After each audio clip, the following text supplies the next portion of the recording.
நண்பா, இன்னைக்கு நான் உங்களுக்கு எடுத்து வந்திருக்க படம் தான் கோட்டுக்காளி.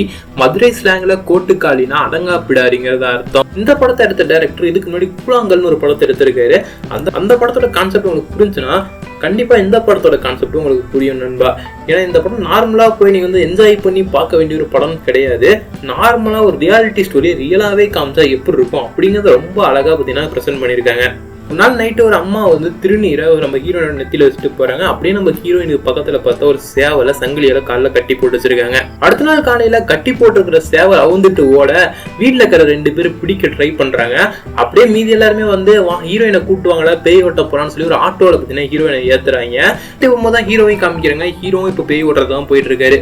நம்ம ஹீரோயின் முன்னாடி ஆட்டோல உட்காந்துட்டு இருக்க, பின்னாடி அக்கா தங்கச்சிங்க 2 பேரும் உட்காந்துட்டு இருக்காங்க. அந்த 2 பேருமே ஒரு சில விஷயத்த பேசிக்கிறாங்க. ஹீரோ ரொம்பவுமே முன்கோபக்காரமா, இதா இருந்தாலும் அடிச்சுட்டு தான் பேசுவாராம். அந்த மாதிரி ஒரு கேரக்டருங்கிற பக்கம் ஹீரோயின் யாருன்னா சொந்த மாமா பொண்ணு தான் நம்ம ஹீரோயின். மேல் படிப்பு படிச்சுட்டு இருக்கும் போதே அவ வேற ஒரு பையனை லவ் பண்ண, இது வீட்டுல ஒரு பிரச்சனையா மாறுது. இதுக்குதான் அப்பயே மேல் படிப்புலாம் படிக்க வைக்க வேண்டாம் அப்படிங்கிற மாதிரிலாம் பேசிட்டு இருக்க இவங்க. கிட்டத்தட்ட நம்ம ஹீரோயினை மேல் படிப்பு படிக்க வச்சதே நம்ம ஹீரோ தான் படிக்க வச்சு ஃபீஸையும் கட்டிட்டு இருந்திருக்காரு. இருக்கிற நம்ம ஹீரோ வெளியூர்ல தான் வேலையும் பாக்குறாரு. கட்டினா மாமா பொண்ணு தான் கட்டுவான்னு சொல்லி ஒத்த கால நிக்கிற நம்ம ஹீரோ அவளை நினைச்சிட்டே வாழ்ந்துட்டு இருக்காரு. பட் ஆனா இந்த பொண்ணு வேற ஒரு பையன் லவ் பண்ணிருக்கு. அப்படியே பேய் ஓட்ட ஆட்டோல அப்படியே கூட்டிட்டு போயிட்டு இருக்கும்போது இந்த விஷயங்கள்லாம் பேசிட்டு இருக்காங்க.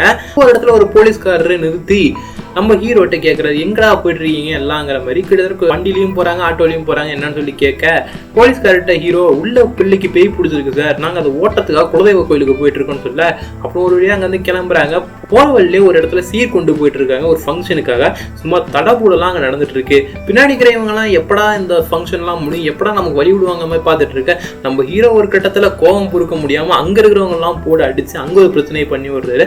அப்புறம் ஒரு வழியா அவரை சமாதானப்படுத்தி உட்கார வைக்கிறாங்க. அங்கிருந்து கிளம்பி வண்டியில போயிட்டு இருக்கும்போது ஹீரோக்கு கண்ணுல ஒரு பூச்சி எடுத்துருது. ஹீரோவோட அக்கா கண்ணுல இருந்து எடுத்துறாங்க.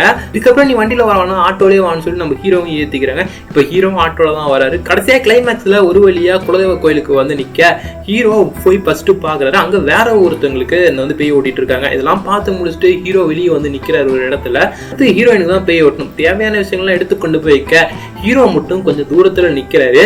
இதோட பாத்தீங்கன்னா இந்த ஒரு கிளைமேக்ஸும் முடியுது நண்பா. இந்த விஷயத்துல என்ன டைரக்டர் கன்வே பண்ண வர்றாருன்னா, ஏன்னா நீங்க சூரியோட இடத்துல இருந்தா என்னன்னு சொல்லி நினைச்சிருப்பீங்க. அதாவது உங்களோட முடிவு என்னவா இருந்திருக்கு, அந்த அக்கா பொண்ணையே கல்யாணம் பண்ணிக்குவீங்களா இல்ல என்ன பண்ணுவீங்கிற மாதிரி தான் விட்டு போயிருக்காரு.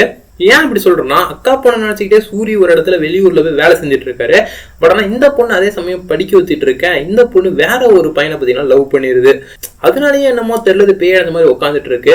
இன்னொரு பக்கம் நம்ம சூரியோட தங்கச்சி வந்து பார்த்தீங்கன்னா மேல் படிப்பு படிக்க வைக்கல. அதனால இவளுக்கும் ஒரு பொறாமையும் இருக்கு, நம்மளை மட்டும் படிக்க வைக்கலையேங்கிற மாதிரி. இதுக்கு மத்தியில ஹீரோவை காமிக்க ஹீரோவோட முடிவு என்னவா இருக்குன்னு சொல்லி ரொம்பவுமே இன்ட்ரெஸ்டிங்கா கொண்டு போயிருக்காங்க. இந்த படம் ரிலீஸ் ஆகுதுக்கு முன்னாடி நிறைய ஹைப் இருந்துச்சு, நிறைய அவார்ட்ஸ் வாங்கின மாதிரி சொல்லிட்டு இருந்தாங்க. இந்த கோட்டுக்காளி படம் பார்த்தீங்கன்னா நார்மல் ஆடியன்ஸுக்கு வந்து பார்த்தீங்கன்னா எந்த அளவுக்கு ரீச் ஆகும்னு தெரியல. பட் ஆனால் ரொம்ப புதுசாக ட்ரை பண்ணுறோம் அப்படிங்கிறவங்களுக்கு கண்டிப்பாக இந்த படம் பார்த்தீங்கன்னா ஒரு வரப்பிரசாதமாக அமையும். கண்டிப்பாக இந்த படத்தை போய் தேட்டர் எக்ஸ்பீரியன்ஸ் பண்ணுங்க, சும்மா வேற லெவலில் இருக்கும். ஸோ நீங்கள் நம்ம சேனலுக்கு புதுசாக இருந்தீங்கன்னா சப்ஸ்கிரைப் பண்ணிட்டு பக்கத்தில் பெல் ஐகான் அழுத்திங்க. அப்போ தான் இந்த மாதிரி இன்ட்ரெஸ்டிங்கான வீடியோஸ் உங்களுக்கு ஒன்று நோட்டிஃபிகேஷனாக வரும்.